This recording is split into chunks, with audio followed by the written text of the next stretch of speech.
ఏది సత్యమని పిలవబడుతుందో ఏది అసత్యమో మనం తప్పకుండా వాక్యం విన్న తర్వాత పరిశుద్ధ గ్రంథాన్ని మనకి ఇచ్చిన పరిశుద్ధ గ్రంథంలో అది సరైన రీతిలో ఉందా లేదా అన్నది మనం అయితే ఈ లోకంలో ఉన్న బోధనన్నీ ఎలా ఉన్నాయంటే దేవుడేమో నీలో పెట్టిన దీపము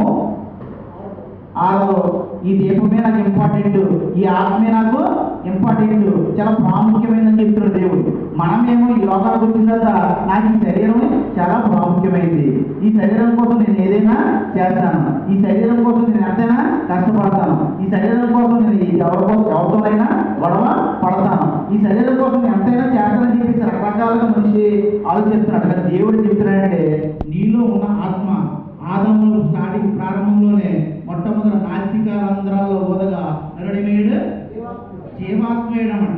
అయితే దేవుడే స్వయంగా ఉందంటే దేవుళ్ళను చూసిన ఆత్మలు మనందరం దేవునికి స్తోత్రం.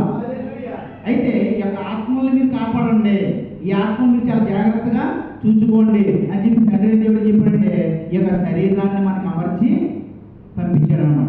అయితే మనలో ఉన్న ఆత్మ పక్కన పెట్టి మన శరీర విషయంలో ముందుకి కొనసాగుతూ ఈ లోకంలో జీవిస్తూ ఉంటున్నాం అన్నమాట. కానీ దేవుడు చెప్పింది ఏంటంటే శరీరం నుంచి మీరు ఎక్కువగా ప్రయాసపడకండి. ఈ శరీరం ఏంటంటే మట్టి, శరీరం ఏంటి మట్టి, మళ్ళీ మట్టిలోకి వెళ్ళిపోతాయి. కానీ ఆత్మ